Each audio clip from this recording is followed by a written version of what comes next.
Grande joie de vous revoir. Ça me rappelle des souvenirs, des bons. Nous avons en mémoire quelque chose d'extraordinaire, ce qui nous est arrivé il y a bien longtemps. On a tous rencontré Jésus, le Maître Jésus qui a changé notre vie, qui a fait de nous ce que nous sommes aujourd'hui, des serviteurs, des chrétiens, des chrétiennes, des témoins, le sel de la terre, la lumière. Et nous nous rappelons de toutes ces choses-là, puisqu'un jour, on s'est décidé. Un jour, on a voulu le suivre. Pourquoi? Car son amour nous a poussé à la repentance. On s'est senti tellement aimé, on s'est senti tellement intéressant à ses yeux. Vous savez que nous avons été estimés au prix divin, ni par de l'or, ni par de l'argent, ni par des choses périssables. Nous avons été délivrés de la même manière de vivre, héritée de nos ancêtres, non, mais par le sang précieux de Jésus-Christ. Comme un agneau sans tache et sans défaut.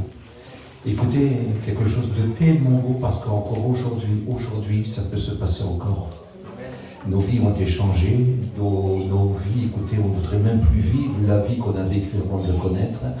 D'abord, on ne veut même pas s'en souvenir, on ne veut même pas en parler, quand c'est des choses qu'on a fait qui n'étaient pas belles, on dit tout simplement qu'on était des misérables perdus, mais que nous avons été sauvés par grâce. Cet amour nous a poussé à la repentance. Et ce soir, nous sommes ici parce que nous avons décidé que Dieu sera notre Dieu. Nous avons décidé, puis il nous a dit d'aller partout, de prêcher la bonne nouvelle, de faire des disciples, des hommes qui se décideront, des femmes qui se décideront pour le suivre, parce que dans le ciel, il y a beaucoup de place. Dans le ciel, on pourrait mettre des billions et des billions et des billions de terre, et c'est comme si qu'il n'y aurait encore rien, parce que là-bas, c'est l'infini. C'est l'infini. Et celui qui contrôle toute éternité, c'est celui qu'on appelle l'Éternel. Il a tous les pouvoirs, absolument tous les pouvoirs, tout lui appartient. L'éternité lui doit la vie. L'éternité lui doit la vie. Écoutez, il est en tout temps, de toute éternité. Il est Dieu d'éternité en éternité. Quand je pense qu'une éternité, c'est déjà quelque chose qui ne passe jamais. Alors Dieu d'éternité en éternité, alors là, ça m'échappe, mais peut-on donner une limite à Dieu? Ce n'est pas possible. Dieu peut faire absolument tout. Il y a bien longtemps, ça se passe à peu près quand Samuel s'est mis au travail, le prophète Samuel, donc juste après les Juifs, c'est à cette époque-là. Et il y avait un couple à Ephrata. Ephrata, vous savez que c'est Bethléem, si bien que quand nous lisons dans Michée 5, et au verset 1, il est écrit « Et toi, Bethléem Ephrata, petite entre les milliers de Judée, de toi naîtra celui dont les origines remontent de tout temps d'éternité, c'est-à-dire de toute éternité. Celui qui n'a ni commencement, il est l'alpha et l'oméga, c'est-à-dire le commencement de tous les œuvres de Dieu, mais aussi la fin de toutes les œuvres de Dieu, car c'est lui qui donnera à chacun la fin qu'il doit avoir, soit que c'est en enfer, ou soit que c'est au ciel, sinon il est écrit que Dieu s'est choisi un nom par lequel il jugera le monde. Et cet homme a été pour chacun une victime expiatoire, et c'est lui qui pourra juger alors. Justement parce qu'il a voulu que les hommes soient sauvés. Aussi bien, je vous rappelle ce que je vous ai dit hier, ayant entendu parler, ils n'ont pas cherché. Donc ils sont inexcusables, c'est ce que la Bible dit, mais vous êtes là ce soir. Vous êtes là pour prendre des décisions, je le crois véritablement, parce que au plus profond de votre cœur, vous savez que cela est vrai, c'est pour cela que vous êtes ici. Et puis, écoutez, faites des bons choix. Vous savez, il y a tellement, j'écoute parfois des gens dire, on voudrait bien se convertir, mais qu'est-ce qu'on va devenir? Comment ça va aller pour nos enfants? On s'en sortira plus, on est foutu. Non. Tout commence. Il est le pain vivant qui est descendu du ciel et qui donne la vie au monde. Celui qui est avec nous fait des miracles. Ce que l'argent, l'intelligence, la force, la puissance, la gloire ne peut pas faire, le pouvoir ne peut pas faire, le miracle, lui, il le fait. Amen. Dieu peut absolument tout faire. Vous savez qu'on est véritablement riche quand Dieu est avec nous. Je ne parle pas d'une poche pleine ou vide, hein. Je parle tout simplement le contentement. Être rassasié, avoir la paix et en avoir assez. Quelque chose de tellement beau quand on peut dire avec Dieu j'en ai assez. Dieu me rassasie. Avec Dieu j'ai la joie, j'ai la paix. Avec Dieu j'ai la force. Avec Dieu je suis bien. Écoutez, avec Dieu je ne crains pas parce que Dieu est avec moi. Quelle importance avoir Dieu avec nous. Il n'y a pas plus grand, écoutez, des gens cherchent des relations, ok. Il y en a qui vont voir des artistes au bout du monde, ok. Mais ça passe, les gloires passent. Et ces gens-là, écoutez, ils dépouillent votre poche, mais le Seigneur a payé. Mais il a payé pour qu'on lui appartienne, parce qu'il veut nous donner ce qu'il y a de meilleur. Il veut nous offrir le ciel. Le ciel, c'est beau, vous savez. J'y ai jamais été, mais je sais que c'est beau, parce que c'est écrit. On a du mal à expliquer le ciel, parce que ça nous échappe. C'est tellement grand. Écoutez, au ciel, on ne sera jamais Dieu, mais on aura une vie de Dieu. Notre Père est roi, donc on profite de tous les vertus du roi. Mais il est Dieu, et nous, on est appelés roi. Et on est appelé Seigneur, et le roi des rois, et le Seigneur des seigneurs, parce qu'avec lui, nous régnerons. On sera assis avec lui sur le trône. C'est pas moi qui le dis, c'est le Maître Jésus. Dans le livre de l'Apocalypse, c'est au chapitre 3, et au verset 21, il dira ces mots: comme j'ai vaincu, je me suis assis avec mon Père sur son trône. Celui qui vaincra sera assis avec moi aussi sur mon trône. Quelle importance. Donc s'il a dit, c'est que c'est vrai. Donc écoutez, moi je dis personnellement, j'ai réussi ma vie. Mon éternité est assurée. Mais est-ce que ton éternité est assurée? Est-ce que tu as réussi ta vie véritablement? Est-ce que tu es rassasié? Est-ce que tu es bien? Est-ce que tu es tranquille? Et surtout si tu as une connaissance de Dieu, sachant qu'il existe, est-ce que tu vis bien sans Dieu? Est-ce que ça vaut le coup de vivre de cette façon-là? Parce que de vous à moi, s'il faudrait être perdu, il faudrait mieux mourir à la naissance. Au moins on est innocent, au moins on est pur. Est-ce que vous réalisez ça? Parce que le royaume des cieux pour les enfants et pour ceux qui le ressemblent. Donc c'est très très important. Il aurait mieux fallu mourir là que de passer l'éternité en enfer à regretter. Parce que vous savez, en enfer, on n'insulte pas Dieu. En enfer, on n'est pas en colère. Non. En enfer, on a honte. Et en enfer, on regrette. C'est une chose horrible, honte, dans un regret éternel. Et ce que Dieu veut, c'est justement que vous appreniez à le connaître, à le rencontrer. Si vous voulez simplement le rencontrer, parce que lui, il n'est pas loin.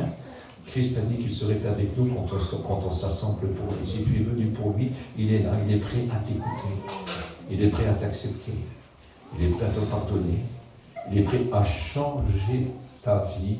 Et n'aie pas peur pour ton lendemain. Parce que le lendemain s'appelle Dieu.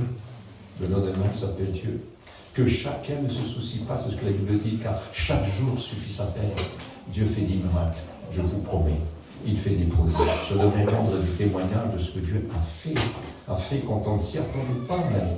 Et ce qu'il a fait, les secours extraordinaires que Dieu fait, c'est tellement beau. Un jour, on parlera tout simplement que de ça. Parce que c'est tellement important ce que le Seigneur est capable de faire. Et voici qu'il y a une famine, mais ce n'est pas une grosse famine, on n'en parle qu'une seule fois. Et puis il y a un couple là, il s'appelle Elimelech, qui signifie Dieu est moi. Et puis l'autre, non, Dieu est ma force. Et puis il y a sa femme qui s'appelle Naomi. C'est une femme extraordinaire, c'est grâce, quelque chose de tellement beau, c'est selon la grâce. Et dans certaines versions, ils disent aussi c'est la fête de la grâce, c'est-à-dire c'est la grâce en fête, parce que Dieu fera grâce, vous comprendrez après. Puis ils ont deux fils aînés qui s'appellent Maclon et l'autre s'appelle Kijon. Et le premier, son nom, ça s'appelle Manat. Et le deuxième, c'est Languissant. On comprendra mieux après. Et les voici partis en Moab. Normalement, en Moab, Israël ne devait pas y aller. Quand je lis dans Deutéronome, chapitre 23, au verset 3, il nous est écrit que l'Ammonite, comme les gens de Moab, n'auront jamais de place dans l'assemblée d'Israël. Même au bout de 10 générations, ils n'auront aucune de place dans cette assemblée-là. Vous savez que les Ammonites, comme ceux de Moab, il nous est écrit que ce sont les fils de Lot. Lot était un grand homme, un homme exceptionnel, un homme merveilleux. Mais voilà, avec le temps, ils ont beaucoup changé. Puis quand Israël est sorti d'Égypte sous la main puissante du Maître, il nous a dit qu'ils ont voulu traverser par là, mais ils ont fermé. Ils ne voulaient pas, ils leur faisaient de la guerre, ils ne pouvaient pas passer par là, ils voulaient payer l'eau et toute la nourriture, la pris d'argent, ils voulaient tout simplement rentrer dans le pays que Dieu les a amenés. C'était des cousins lointains, mais des cousins, mais vous savez, en Dieu, il n'y a pas de cousins, il y a des frères et des sœurs. C'est beaucoup mieux. Et puis, alors Dieu, il n'était pas content de ça. Il leur a dit jamais. Et ils y ont été là-bas pour un séjour, parce qu'avec le temps, c'était un petit peu réconcilié ensemble, même si c'était pas vraiment ce que Dieu avait prédit. Mais enfin, qu'importe, et les voici partis là-bas pour un séjour. Mais quand je continue la lecture, ils arrivèrent et ils s'y fixèrent. Pour un séjour, mais là, ils s'y fixèrent. Et vous allez comprendre pourquoi. Il vous est dit que la famille n'a dure pas, hein. Il y a de la nourriture maintenant en Israël, il ne manque absolument rien du tout, mais ils restent là. Peut-être que les affaires vont mieux, beaucoup mieux où ils sont. Et puis, il nous est écrit que 10 ans après, leurs 2 fils se sont mariés. 10 ans après. Donc, ils sont coincés là. Maintenant, ils sont coincés, ils sont mariés là-bas, ils n'ont pas du tout envie de revenir. Mais il nous est écrit que le père va mourir. Le père ne comprend pas, c'était le chef, lui. On peut dire non, vous ne vous mariez pas, maintenant ça va mieux, on va rentrer. On retourne. Non, mais ils s'y fixèrent. C'était pour un petit séjour, pour attendre que la misère passe un petit peu. Mais maintenant, ils s'y fixèrent. Vous lirez ça dans Ruth au chapitre 1. Et ils s'y restent. Et le temps passe aussi. Et puis, celui qu'on appelle malade, comme l'autre qu'on appelle Jean qui sent, avec tout le respect que je vous dois, il n'y a aucune naissance. Et il mourit aussi. Alors il se passe que Naomi se lève, parce que maintenant, elle ne reste plus pour ses fils et c'est plus son mari qui est patron. Alors il dit, moi je rentre, je sais que Dieu a visité Israël. Et eux, ils savaient aussi, mais malheureusement, voilà, ils n'ont pas fait ce qu'il fallait faire, attirés par un gain là au milieu des faux dieux, parce que moi, adorer des faux dieux, ce n'était pas tout ce qu'il fallait. Écoutez, là-bas, il n'y a pas un culte à Dieu, il y a des cultes qu'aux faux dieux. Donc c'était devenu quelque chose de très très grand, tout à fait changé. Ils se prosternaient devant des faux dieux. Et je ne sais pas, j'ai du mal à comprendre. Mais vous voici que Naomi se lève, elle appelle ses filles, une s'appelle pas, et l'autre s'appelle pas. Et puis ils disent, écoutez, vous allez retourner chez vous. Vous allez retourner chez votre mère. Parce que moi, je dois partir, je rentre maintenant dans mon pays. Écoutez, je ne peux pas vous prendre avec. Ils veulent venir, bon, si, non, je ne peux pas. De toute façon, je ne pourrais plus vous donner un fils. Je ne pourrais plus rien faire pour vous, je suis trop vieille, tout ce que vous voulez, on ne rentre pas dans tous les détails. Et puis, vous avez qu'à rester là. Et puis, bon, il y a eu un moment, Orpa, elle ne voulait pas. Et puis, d'un coup, vous savez que Orpa, ça signifie court, mais opiniâtrité. Ça veut dire quoi? Ça veut dire, vous savez, que quand ils ont décidé une chose, ils vont jusqu'au bout. Mais elle n'avait pas décidé qu'il fallait, elle retourna. Elle partit. Mais voici que maintenant, Ruth, elle reste. Alors voilà ce qu'elle dit, j'ai un petit peu marqué ici avec mon copain là, et voilà ce qui est écrit. Hein. Ruth répondit donc, ne me presse pas de te laisser, de retourner loin de toi. Non, je ne te laisserai pas, c'est décidé. Et voilà ce qu'elle lui dit. Où tu iras, j'irai. Mais moi, si je suis Ruth, je suis oui, j'ai dit, écoute. Réfléchis, tu sais où tu vas? Tu vas en anti-Israël. Tu sais que là-bas, on n'a pas de faux dieux. Et tu sais que pourquoi il n'y aura pas un avenir pour non, pourquoi? Parce que c'est ça, même jusqu'à la 10e génération, tu ne peux pas rentrer dans l'assemblée d'Israël. Je ne sais pas si vous réalisez, lisez Deutéronome chapitre 23, puis au verset 3. Tu ne pourras pas. Et elle dit, j'irai. Non. Voilà, elle dit, où tu demeureras, je demeurerai. Rien à faire. Elle insiste, mais écoute, tu ne comprends pas ce que je te dis, tu n'as pas ta place. Ça n'ira pas. Tu auras des soucis. Tu seras ignorée. Tu seras regardée comme une étrangère, comme une adoratrice de faux dieux. Ne fais pas ça. C'est parce que Naomi leur avait dit, retournez chez votre mère et chez vos dieux. Donc ils étaient tous les deux vraiment avec des faux dieux, les deux filles. Et les pauvres fils, et les fils n'étaient pas terribles, et le papa non plus. c'est terrible. Naomi, c'était une autre sauce. Elle ne peut rien faire. Absolument rien faire. Elle était là. Vous savez, quand Israël, le mari et les fils dominent d'une façon particulière. Donc c'était des lois comme ça qui se faisaient, on ne pouvait pas l'aider, c'était impossible. Ils n'étaient pas forcément méchants avec eux, mais ils ne voyaient pas non plus parfois son désarroi. Les belles filles étaient peut-être très gentilles, mais c'était des adoratrices de faux dieux. Et ça, c'est très très embêtant, surtout pour Israël, parce que Dieu avait dit n'allez pas dans les nations, parce qu'il ne vous mariez surtout pas dans les nations, parce qu'ils attireraient vos cœurs à adorer des faux dieux, puis ils vous détourneraient de Dieu. C'est ce que Dieu avait dit à Moïse, il ne fallait pas faire ça. Mais néanmoins, vous voyez, ça se fait. C'est un peuple qui n'est pas toujours facile non plus, Israël. Et souvent, la plupart des ennuis qui leur arrivent, viennent justement qui sont désobéissants. Alors, je vais continuer. Et voilà ce qu'elle dit. Ton peuple, non, écoute, ton peuple sera mon peuple. Ah, tu crois que toi, tu peux choisir comme ça, ton peuple sera mon peuple. Écoute, mais réfléchis, écoute, Ruth. Tu peux être malheureuse. Des fois, tu partiras. Par le désarroi, tu repartiras. Non. Ton peuple sera mon peuple. Tu sais pourquoi? Car ton Dieu sera mon Dieu. Encore c'est beau. Non. Alors, quand tu parles de cette façon-là, c'est une autre affaire. Hein. Ton Dieu sera mon Dieu. Qu'importe, en un mot, il fera ce qu'il voudra avec moi, mais il sera mon Dieu. Que je sois chassé, que je sois battu, que je sois rejeté, il sera mon Dieu. C'est une certitude, c'est une certitude. Ton Dieu sera mon Dieu. Où tu mourras, c'est ça, hein? Où tu mourras, je mourrai aussi, et j'y serai enterré. Ton Dieu sera mon Dieu.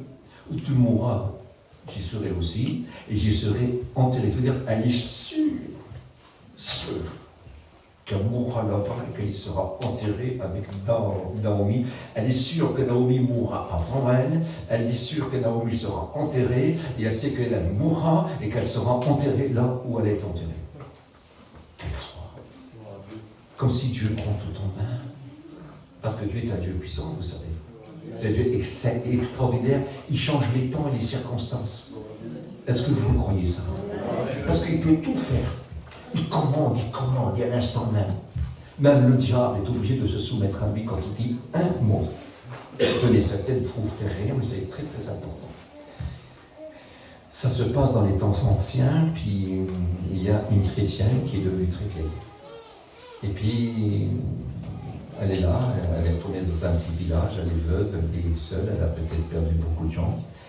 Et puis, elle est là tout seule, des réunions, il n'y en a pas, mais dans le petit village, écoutez, il y a un petit journal, et quand quelqu'un est dans le besoin, il peut faire une petite lettre au petit village, là, et pour demander de l'aide. Mais dans ce village, il habite un homme très riche. Mais alors, un anti-Dieu, un anti-Christ, écoutez, un homme d'une méchanceté comme ce n'est pas possible, il n'aime pas les gens qui sont pieux, il n'aime surtout pas les chrétiens en plus. Écoutez, il s'est passé pour le diable, même. Et elle fait une lettre au petit village, là, et lui, il est tout au courant, parce qu'il dit aussi, tout le village, il a dit que personne ne donne rien sur mon village. Alors il fait dire ça se avance, et puis alors écoutez, il cachette pour leur écouter une abondance comme ce n'est pas possible, comme un riche, comme un homme mauvais qui essaye de tout faire pour détourner la foi de quelqu'un. Et donc, elle est livrée, et il dit à sa servante, quand elle va te demander qui c'est qui a donné ça, tu diras que c'est le diable. Donc elle va. Et l'autre, elle prend tout, oh merci, mais elle ne demande pas à qui c'est. Et l'autre, elle part, mais elle revient, il faut qu'elle attende, qu'elle demande qui c'est, madame. Il dit, mais pourquoi vous ne demandez pas qui c'est qui me l'a donné? Aucune importance, parce que même si c'est le diable, si tu lui donnes un ordre, il est obligé d'obéir. Mais moi, je le crois. Elle avait dit que Dieu prend au pécheur pour le donner au juste. C'est ok. Quelle importance. Quelle importance. Dieu fait ce qu'il veut. Il donne un mot au diable et le diable obéit. Un jour, un homme était possédé de milliers de démons. On ne dit pas que c'est l'homme qui était le plus possédé au monde. Il avait une légion. Ça va d'entre 5 à 6 000. Une légion. Jésus l'a libéré sur un mot. Les démons sont partis. Et l'ont fait libre. Et s'il dit un mot, tous les démons de la terre, s'il veut, tous les démons de la terre, les milliards, parce qu'ils sont beaucoup plus nombreux que les hommes, parce que c'est le tiers du ciel, le tiers qui est devenu des démons. Parce que Dieu a créé les gens sans leur consentement. Il ne peut pas être leur Dieu s'ils ne le choisissent pas. Et un tiers s'est détourné en mettant à leur tête l'ange le plus puissant et le plus grand qu'il pouvait y avoir, qui s'appelait Lucifer, qui signifie porteur de lumière. Hein? Mais bien sûr qu'ils ont été vaincus. Dieu dit seulement un mot. Ils furent précipités. On ne rentre pas dans tous ces détails-là, mais c'est pour vous faire comprendre une chose. C'est exactement pour nous. La même chose. Écoutez, Dieu nous a créés sans notre consentement, parce qu'il y a un moment pour vivre, il y a un temps pour mourir. Et puis si on doit vivre, c'est pour chercher Dieu. C'est pour désirer Dieu, pour choisir Dieu. C'est pas au ciel qu'on le choisit, parce qu'on n'est pas sauvé par la vue. On est sauvé par la foi. D'ailleurs, le croissant va. Ne t'ai-je pas dit que si tu crois, tu verras la gloire de Dieu. Jean 11, verset 40. Quel important, ne t'ai-je pas dit que si tu crois. Donc il faut croire, les gens, ils veulent voir avant de croire. C'est pas possible. Si on dit si tu crois, tu verras. Donc il faut croire, parce que ça, je demandé hier, de demander un signe à Dieu.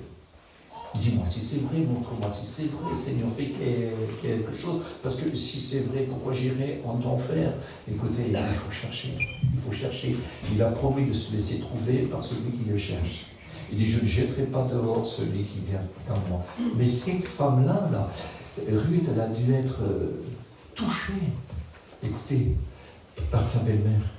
Elle devait être une femme de prière, une femme qui aimait Dieu.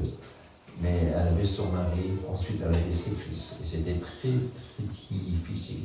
Et donc, écoutez, ça devait être quelque chose d'immense. Elle a certainement dû souffrir tout en aimant son mari, tout en aimant ses fils. Mais qu'est-ce qu'elle a dû souffrir? Et toujours fidèle, et toujours fidèle, toujours fidèle, toujours fidèle, toujours fidèle, toujours fidèle. Vous savez, il y a des choses dans la vie qu'on a du mal à comprendre. Mais ce qui est évident, malgré les pires épreuves, on peut rester fidèle à Dieu. Ça, c'est de la force. Ça, c'est du pouvoir. Il dit, sois fidèle jusqu'à la mort et je te donnerai quoi? La couronne de vie. C'est pas un ordre, parce qu'il dit, sans moi, vous ne pouvez rien faire. C'est pas un ordre. C'est une promesse. Si tu désires être fidèle, tu seras fidèle. Il dit, sans moi, vous ne pouvez rien faire. Le texte original, vous qui êtes éloignés de moi. Mais si on est avec lui, alors on peut tout faire, car je suis vainqueur, plus que vainqueur. Par celui qui m'a aimé, parce que son amour a été pour vaincre, son amour a été pour me libérer, son amour a été pour que je sois vainqueur, pas un défaitiste. Et je voudrais que vous réalisez ça. C'est pour ça qu'on peut rester debout dans les bons comme dans les mauvais jours, on peut le suivre. C'est ce qu'on a dit le jour de notre baptême, on lui a demandé, et Dieu nous a fait demander si, écoutez, est-ce que vous le suivrez dans les bons comme dans les mauvais jours? Et vous avez dit oui. Et puis moi je peux vous le dire, ça fait 53 ans que j'ai rencontré le Maître Jésus et je vous promets que je l'ai suivi tous les jours de ma vie depuis 53 ans. Ça serait plus difficile pour moi de le laisser que de vivre avec lui. Je serais prêt à tout refuser, les honneurs de cette terre pour le suivre à lui. Parce que l'honneur qui me fait d'être mon Dieu, d'être mon Père, que Jésus est mon frère. Écoutez, je fais partie de la famille de Dieu, car tous ceux qui ont reçu Jésus, Jésus leur a donné le pouvoir de devenir enfants de Dieu. Alors ça, c'est merveilleux. Ça, c'est exceptionnel. Écoutez, j'ai eu un petit peu de soucis, comme on en a tous. Mais je vous promets, je sais qu'il y a des gens épatants ici, il y a des gens exceptionnels, je sais qu'il y a des bons chrétiens, et je sais qu'il y a des gens bien, mais je vous le dis devant Dieu, je change ma vie avec personne d'entre vous. Je garde ma vie. Avec mes soucis, avec tout ce que vous voulez. Je garde ma vie, je ne la change pas, parce que j'ai mon Dieu. Je vis avec mon Dieu, et j'ai la vie avec mon Dieu qui m'aime et qui me garde et qui me protège. Je ne veux pas qu'on dise Zinda sur moi. Je ne suis pas un Zinda, je suis un vainqueur. Je ne vais jamais me mettre, car j'ai le pouvoir de lui rester fidèle jusqu'à la fin. Il a fait une promesse et il m'a donné, ce n'est pas un ordre, c'est une promesse. Tu seras fidèle jusqu'au bout, car je serai avec toi, ne crains pas. Est-ce que vous savez qu'il est écrit 365 fois dans la Bible, ne crains pas. On a le plus long calendrier de la terre. Israël a 360 jours. Nous, on a 365. Il a pensé à nous. Il a pensé à tous. Et tous les jours, il dit, ne crains pas, ne t'épouvante pas, ne t'effraie pas, ne promène pas des regards inquiets. Je suis avec toi. Ne subis pas de terreur, je suis avec toi. Nul ne pourra te dire devant toi. Il ne parle pas des hommes, hein, mais Satan pourrait se lever avec son armée. Il ne peut pas enlever l'amour que Dieu a mis en nous. C'est un amour puissant. Et nous l'avons. Il nous garde par sa main puissante des symptômes de chair, capable de résister aux armées diaboliques. Pourquoi? Parce que c'est Dieu qui le défend. Dieu est avec nous. Quand on est chrétien, on est devenu le temple du Saint-Esprit. Le temple de Dieu. Voilà comment la Bible dit. Donc c'est Dieu qui nous garde. Il dit un mot, écoutez, vous savez ce qu'il disait?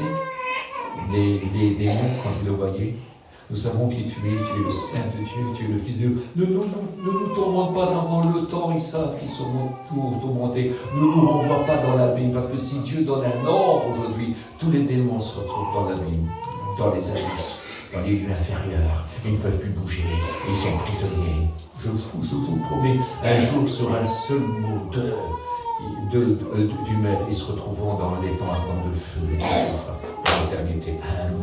Un mot, quand il le désirera.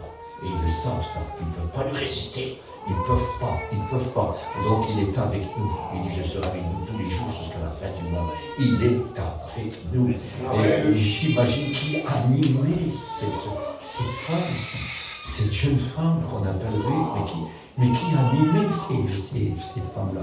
C'est son désir de trouver le Dieu de sa belle-mère. C'est le désir. Pourquoi je dis ça? Souvent les belles-mères sont détestées, mais des fois il y a des belles-mères qui amènent les beaux-fils et les belles-filles au Seigneur aussi, hein, par leur conduite. Hein. Des fois elles ne sont pas toujours d'accord avec nous, mais elles ne sont pas si belles que ça. Des fois on a besoin aussi de... Et les conseils des anciens, c'est pas toujours mal. Parfois il faut aussi les accepter. Ah, bien sûr, tu as des anciens qui ne connaissent pas Dieu et qui nous donnent des fois de très mauvais conseils. On est très poli, très gentil avec eux, mais n'écoutez pas les mauvais conseils, je vous en supplie. Écoutez le conseiller qui s'appelle le Maître. Bon, je lis dans Ésaïe au chapitre 5, au chapitre 9, au verset 5, il est écrit, un fils nous est né, un sauveur nous est donné.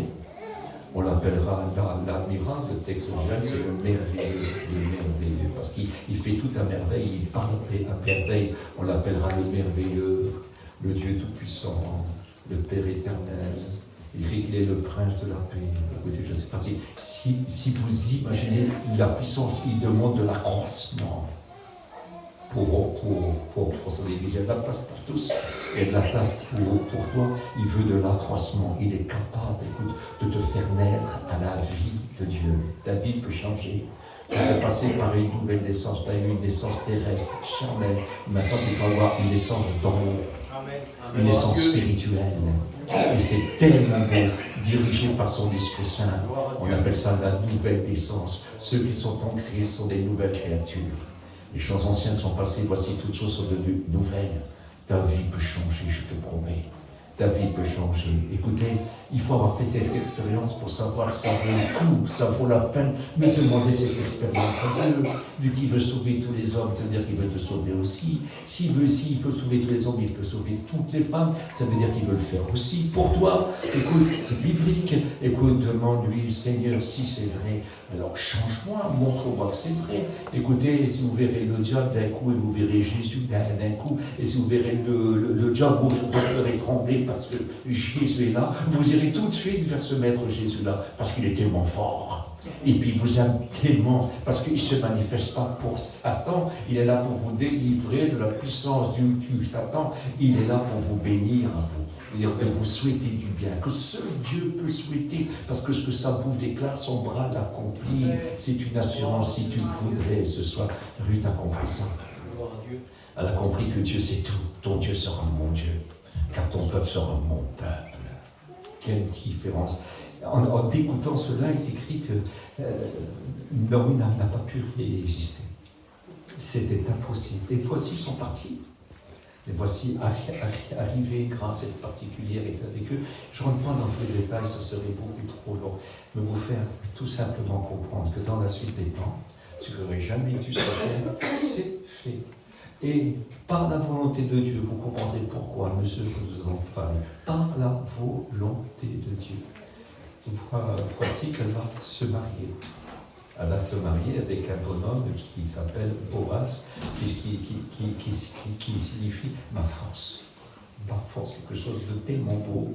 Et puis, elle aura un fils qui s'appelle Obed. J'ai pris quelques petites notes. On les voit un petit peu ensemble.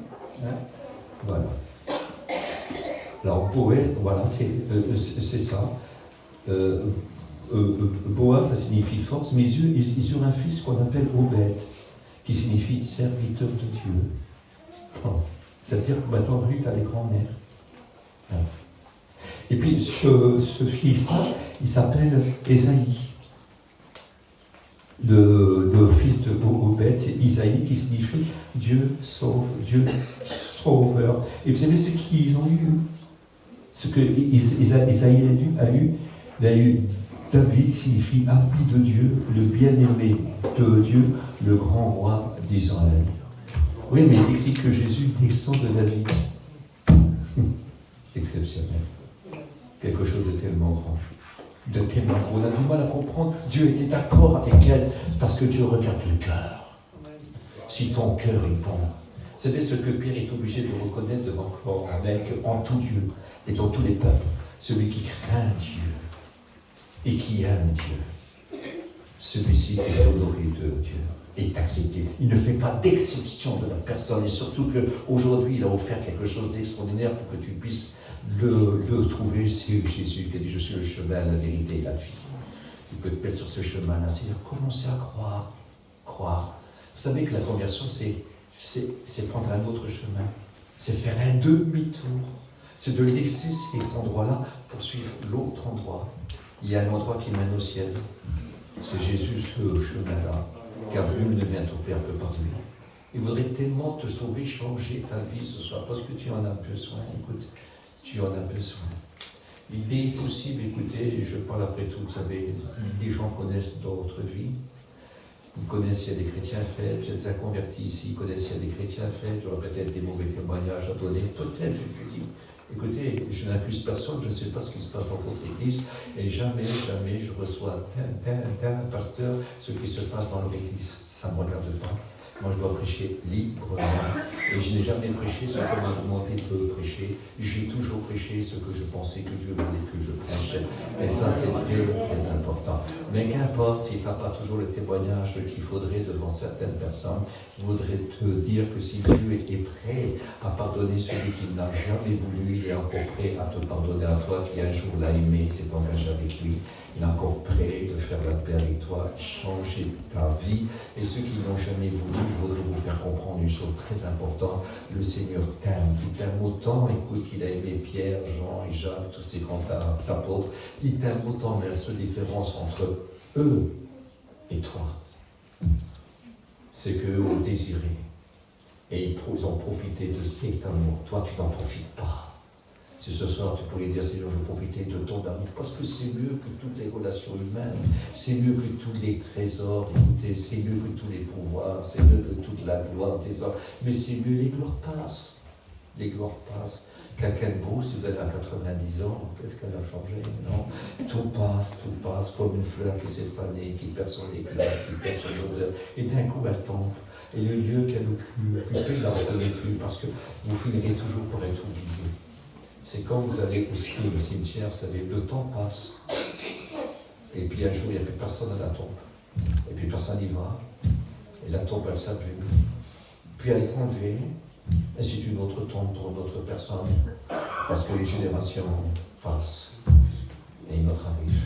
Je vous promets, tout ça, ça passe et les gloires passent. Il n'y a pas d'avenir sur cette terre de misère. Même la terre est appelée à disparaître. À disparaître. Écoutez, les étoiles, le soleil, la lune, cette terre qui nous a vu naître, nous sommes tirés de cette terre-là. Mais écoutez, tout ça va disparaître. Et ça sera le monde invisible. Ce monde-là est passager. Le monde invisible, c'est l'éternité, c'est l'infini. C'est avec Dieu, quelque chose de tellement beau. Pour l'instant, c'est obscur, c'est comme un rideau, on ne voit pas. C'est un monde qui doit disparaître, mais ensuite, on verra. Et on connaîtra comme on a été connu. Mais c'est tellement important. Qu'est-ce que c'est important? C'est que ce soir, tu pourrais comprendre qu'il t'appelle. Il voudrait véritablement que, écoute, que tu passes de la mort à la vie. De la puissance des ténèbres et la puissance du diable, la puissance de Dieu, de la souillure, de l'impureté, à la sainteté. Lui seul peut le faire. Tu ne peux pas t'en sortir. Tu ne peux pas t'en sortir. C'est impossible. Car que quand nous n'avons pas Dieu, nous sommes charnels. Et comme nous sommes charnels, nous avons des pensées contraires à Dieu. Mais quand on est avec Dieu, il donne ce qu'il leur donne. Moi, je ne vais pas vous donner d'ordre, je ne vais pas vous dire ne fais pas ça, ne fais pas ça, ne fais pas ça. L'évangile, ce n'est pas ça. L'évangile que nous prêchons, c'est-à-dire tu ne peux pas, mais si tu viens à lui, tu pourras. Il donne ce qu'il leur donne, il te rend capable. Ce que tu ne peux pas faire, c'est lui qui le fera, parce qu'il dit que sans moi, vous ne pouvez rien faire, vous qui êtes éloignés de moi. Mais il dit que si nous sommes avec lui, alors tout est possible à celui qui croit. Est-ce que tu voudrais croire? Est-ce que tu voudrais croire? Mais tout simplement, écoute, ça c'est ta part. Tu n'as rien à payer. Écoute, il ne va pas dire vends ta maison, vends tes affaires. Il n'a pas dit de vider tes poches. Il ne te demande pas ça. Il demande ton cœur. Ton cœur. Il faut que ton cœur soit ton trésor. Et si dans ce cœur-là, il y a Dieu, si Dieu est ta richesse, alors tu peux compter sur lui. Lui, il te bénira. Avec lui, tu ne payes pas, c'est lui qui donne. Il a fait des multitudes de miracles, il a fait du manger. Écoutez, il a multiplié le pain, il a multiplié le poisson. Écoutez, il aurait pu nourrir toute la terre, il peut transformer les pierres en pain, il peut, écoutez, avec de la poussière, il peut faire de l'or, il peut faire absolument tout en argent, il n'en veut pas. Il ne veut pas de ta maison, mais s'il va faire dans une maison. Et pourquoi tu la vendrais? Dieu ne demande pas ça. Il demande que tu aies dans ton cœur et que ta vie change. Et c'est lui qui va changer ta vie. Ce n'est pas une religion. C'est pour ça que je ne vous parle pas d'un pasteur, d'un curé, d'un imam, d'un rabbin, mais surtout aucun homme. Le Dieu qui s'est fait homme, qui a marché au milieu de nous pour nous sauver. Celui qui était saint, doux, humble de cœur, qui apparut comme un simple homme, alors qu'il était tout puissant. Il ne s'est jamais vengé, il n'a pas cherché à faire du mal. Il pouvait faire vivre, il aurait pu faire mourir. Il pouvait purifier les lépreux, il pouvait t'accorder de la mer s'il aurait voulu. Il pouvait ouvrir les yeux, il aurait pu te les fermer. Écoutez, il a ouvert des oreilles, il pouvait fermer les oreilles. Mais il n'a pas fait ça. Il a fait que du bien. Il n'a jamais fait un miracle pour lui. Il a fait des miracles pour nous. Il fut appelé l'homme de douleur, habitué à la souffrance. Il avait donné son cœur, il avait donné sa vie. Il voudrait tant que tu changes. Il voudrait tant te sauver. Voilà ce que le Seigneur veut faire ce soir. Voilà ce que le Maître veut faire ce soir. Je t'en supplie, la Bible dit, si tu entends sa voix, n'endurcis pas ton cœur. Écoute, n'endurcis pas ton cœur. Dieu sait tout, absolument sait tout. Écoute, il t'a parlé avec des mots simples et tu as très bien compris ce que je dis. Je n'ai pas besoin, écoutez, d'avoir des mots très très compliqués. Non, mais tout simplement par un simple homme qui vous dit tout simplement ce que Dieu attend de vous, ce qu'il désire de vous. Ce que Dieu veut, c'est que tous vous soyez sauvés. Que tous restent sauvés aussi. Jusqu'au bout. Jusqu'au bout. Est-ce que c'est votre rêve? Est-ce que c'est votre désir? Parce que de vous à moi, quand j'ai envie, quand j'ai entendu parler de Dieu, je me suis dit, alors si c'est vrai, c'est moi je me suis convaincu un petit peu d'une façon particulière. Hein. Ça se passe en 72, 71 même, enfin je ne me rappelle plus. Et puis il se passe une chose, c'est que je suis là, et il y a un petit feu dehors. Et je m'approche dessus au petit feu là. Et puis il y avait un petit musicien, écoutez, il aurait tapé sur un bidon avec un bout de bois, c'était pareil. Et le chanteur, c'était pas terrible. Et le prêcheur, c'était pas terrible. Alors au début, j'avais envie de rire. Mais à mesure qu'il parlait, ça touchait mon cœur parce qu'il a dit des choses que Dieu seul savait de moi. Est-ce que vous comprenez? Et j'ai vu que Dieu peut me parler et qu'il me touchait un cœur. Alors au début c'était un moqueur, mais à la fin c'était un pleureur. Au début c'était un perdu, mais à la fin c'était un sauvé. Une petite réunion d'une demi-heure, pas beaucoup, hein, entre les chants et tout, une demi-heure. Et puis je vous dis humblement, je n'ai jamais tombé. Jamais. J'ai aimé ce maître parce que son amour n'a jamais fait défaut. Il n'est pas fou, il n'est pas un traître, il n'abandonne pas, il ne ment pas. Et vous savez pourquoi? Parce qu'il est plus fort que tout. Il ne perd aucun combat, alors il ne ment pas. C'est les menteurs qui ont peur de perdre. Mais lui, il est plus fort que tout. Il ne ment jamais.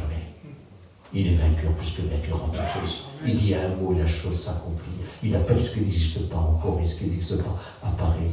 Ce soir, il peut véritablement changer ta vie. Écoute, ça serait tellement beau que tes enfants te voient convertis. Ça serait tellement beau que tes parents te voient convertis. Ça serait tellement beau. Ils comprendraient certaines choses et réaliseraient certaines choses en voyant parfois un fils qui va un petit peu trop loin, qui touche à la drogue, à des tas de choses. Alors ils font tout ce qu'ils peuvent, ils sont prêts à donner tout, à faire tout pour leur fils, mais ça ne marche jamais. Et d'un seul coup, du jour au lendemain, ils voient ce fils-là complètement transformé, qui touche à plus rien. Mais il faut que je le dise, mais Dieu existe. Dieu est bon, ce qu'il a fait pour mon fils, je n'ai pas pu faire. J'y dois une dette. J'y dois une dette. Et j'ai envie de l'aider, et de s'approcher. Et puis un père et une mère qui sont à côté, je m'excuse, carrément à côté des choses que Dieu désire. Je dis, d'un seul coup, comment ça change? Ils s'acceptent le Maître Jésus, et c'est un miracle se produit, c'est plus les mêmes gens.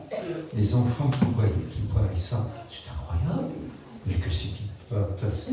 Ce sont vraiment des nouvelles créatures. Qu'est-ce que mon père a changé? Qu'est-ce que ma mère a changé?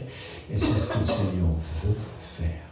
Écoutez, parfois on entend, tiens, je suis pas sœur, elle est à 500 km, elle s'est convertie par un gars. C'est pas possible, elle est folle, elle est folle. Qu'est-ce qu'elle a fait là-bas après toute la rencontre? Et ta sœur, elle ne parle plus pareil. Elle est gentille, encore plus, je pense. Et puis tout est changé. Puis elle est heureuse, elle est sympa. Elle avait un mal-être, elle vivait avec un mal-être, elle était dépressive, tout ce que vous voulez. Et puis tout est changé. Ce n'est plus la même femme. Et tu dis, mais pas sûr, c'est extraordinaire. Mais qu'est-ce qui t'arrive? Et puis d'un coup, tu as un petit souci, un petit qui est malade, ou n'importe quoi. Et ta soeur dit, tu sais, Jésus peut guérir. Viens, on va appeler les pasteurs qui font prier. Et puis il y a une qui est horizontale, mais que Dieu est bon. La Bible dit que vos bonnes œuvres brillent ainsi devant les hommes, afin que le jour où Dieu les visite, il glorifie vos œuvres. Parce qu'il ne peut pas les visiter à cause des œuvres. Il faut que vos œuvres, les œuvres de la lumière, correspondent à la lumière. Qu'il n'y ait pas de mélange. Il ne faut pas s'asseoir et on dit pas des choses qui ne va pas. Mais quand ils voient des bonnes choses, alors ils sont touchés dans leur cœur et ils se convertissent. Mais ici, on n'est pas meilleur que les autres, ça ne marche pas. Moi, je ne dis pas qu'ici, il y a des gens qui sont pas bien. Je ne dis pas ça. Je dis tellement que Dieu peut vous changer d'une façon tellement belle que les gens ont envie de devenir comme vous. Et quand il y a un souci, ils vous appellent à vous. Ils regardent ce qu'ils leur fait prier à la réunion. C'est déjà bon quand ils font ça. C'est déjà bon. Mais ce n'est pas suffisant. Donc on a vu des gens qui rient, des enfants qui rient, des parents qui rient, et les gens ne pas se convertir. Malheureusement, on entend souvent ça. Mais que Dieu fasse que ce soir vous pouvez comprendre. Parce qu'aujourd'hui, je sais que personne ne s'est levé pour prier, pour qu'on prie pour eux au niveau de leur maladie. Mais ce soir, je veux le faire. Moi. Amen. Je veux le faire. Je voulais l'annoncer hier. Moi, le frère, il a appelé, c'est fait. Mais ce soir, je vous promets que Dieu peut guérir. Amen. Écoutez, ce n'est pas moi qui guéris. C'est pour ça que je suis tranquille. Ce n'est pas moi, c'est Dieu. Amen. Je ne commande pas Dieu. Je prie Dieu. Il ne guérit pas pour me faire plaisir. Il guérit parce qu'il t'aime. Il voudrait te dire, mon aide, écoute, Dieu existe. Ce n'est pas un mythe, ce n'est pas une légende. Je suis fier de parler de ce Dieu-là. Il me remplit de paix, remplit de courage, remplit de joie, remplit de zèle. Il dit, ayez du zèle, mon paresse, soyez fervents d'esprit, servez le Seigneur. Et je veux servir le Maître jusqu'à mon dernier jour. Vous n'avez pas fini de m'entendre. Mais je veux plus que jamais. On va laisser un petit peu de temps parce qu'on voudrait prier pour vous. Je vous promets. J'ai vraiment envie de prier pour vous ce soir. Je voudrais tellement que votre cœur soit touché, que Jésus vous visite parce qu'il est amour. Moi, j'ai connu un homme qui n'avait pas un très grand message, mais il disait tout simplement, écoutez, viens avec vos malades, vous verrez que Jésus est merveilleux. Et ils arrivaient, et puis il se passait des belles choses. Ce n'est pas lui, non, il a dit, moi j'ai pas de fruits dans les mains. Il me dit, moi je... Non, non, non, non, parce qu'on peut prier même pour des gens qui sont à 1000 kilomètres sans les toucher, puis ils peuvent être guéris pareil. Parce que le maître il est partout. Il voit tout, il sait tout. Il n'apprend rien. Il le sait. Il sait. Mais il a besoin d'hommes et de femmes qui se décident. Voulez-vous vous décider ce soir? On va faire un appel, comme j'ai fait hier soir, il n'y a que 10 secondes. Mon appel n'est pas long, moi. J'embête personne, mais je force personne, parce que, écoutez, je ne peux pas forcer. Non, je ne peux pas. Quand il dit acheter du feu, c'est-à-dire d'aller les voir quand ça ne va pas, essayer de leur parler, essayer de prier pour eux, écouter, faire tout ce qu'on peut pour que les arracher du feu, mais forcer, on ne peut pas. Bien sûr, on va dire forcez-les à entrer au métier, mais dans le bon sens, je n'ai pas d'ordre à vous donner. Tout simplement, si vous le cherchez, il se laisse trouver. Et je me laisserai trouver par celui qui me cherche. Celui qui me cherche me trouve, celui qui frappe à ma porte, je lui ouvrirai, celui qui me demande, je lui donnerai. C'est préparatoire. Ma foi ne suffit pas. Il faut ta foi aussi. Ta foi. Demain, pour ceux qui viennent au culte, nous allons faire un message particulier au niveau de l'enseignement des apôtres, et ces belles paroles. On fera aussi ce qu'on appelle la persévérance dans la communion fraternelle, dans la fraction du pain et dans les prières. Et à cause de cela, il s'est passé une chose incroyable. Qu'une grande crainte s'est emparue de tous quand ils ont pratiqué ça. Et il se fit alors de grands prodiges et de grands miracles par les mains des apôtres. Parce que souvent, c'est pas toujours le pasteur, hein. C'est vous. C'est le peuple. Parce qu'il y a un manque de persévérance, il y a aussi un manque de don de soi.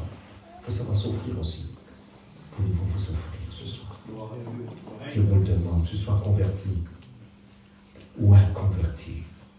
Il faut que tu t'offres. Et puis même, écoutez, moi je renouvelle mes vœux tous les matins, je vous promets, je me place devant Dieu tous les matins. Hein. Je remets toute ma vie en question. Tous les matins, moi je m'éprouve. Hein. Tous les matins, j'y demande mieux pour lui plaire. Mieux pour lui plaire. Je ne demande pas de l'or ni de l'argent, non. Mais tous les matins, j'y demande d'être meilleur pour lui. D'être meilleur pour lui, d'être meilleur. Je demande de l'aimer plus, de le servir mieux, de le servir mieux, de tout mon cœur. Et j'y demande et je dis qu'il compte beaucoup pour moi, qu'il compte avant toute chose, parce qu'il est mon Dieu. Et puis il m'a tenu comme ça pendant 53 ans. Parce que tous les matins, je dis que je ne vaux rien. Et que cette journée sans lui, je ne pourrais pas. Je ne parie pas sur moi, je parie sur lui. Je ne parie pas sur ce que j'ai fait hier, je parie, écoutez, aujourd'hui, à chaque instant, je parie que sur lui. Toi qui es debout, prends garde de ne pas tomber. Alors je vais faire un appel de 10 secondes. Si vous voulez,